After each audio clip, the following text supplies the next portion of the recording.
Hi, this is Paul Goodwin with your weekly Cabot video review.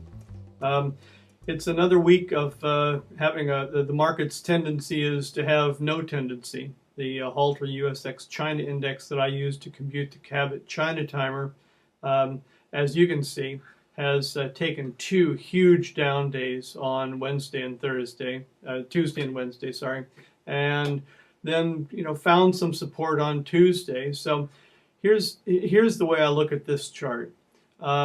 Starting down here with the great big May correction, we had a low here about 4,900 or a little below. The next time the stock went, the index went up and then went back down, it found support at a higher level.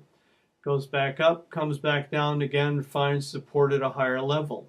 Goes up, comes down again, support at higher level. These are the rising lows that we talk about in a chart. Then goes up, comes down, and breaks this old low here, falling on large volume. And then on Thursday, basically trades sideways, falls almost to the 50-day moving average, or actually right to it, and then recovers and finishes Thursday unchanged from Wednesday. So if we look at the weekly chart on Halter, we can see, as we've talked about before, that basically it has been since last July since the stock, since the index traded any below 5,000, and it hasn't even approached 6,000. So it's a tendency of no tendency. People are nervous. They don't really know what to do, and in a situation like that, probably the best thing to do is hold your cards close and hold on to your cash. But have a few other things to look at here. Here's the S&P 500, and you can see this moving average is declining a little bit. That's the sort of the late summer decline in the volume on stock trading. And then you get three big weeks, three big days when the market drops down. So again, looking at the weekly on this, yeah, this is a great rise. But if you look from right here and connect it back, you can see that we're about where we were in September of '09 or so. It's not the ideal situation. There are however, a lot of stocks that are doing quite well.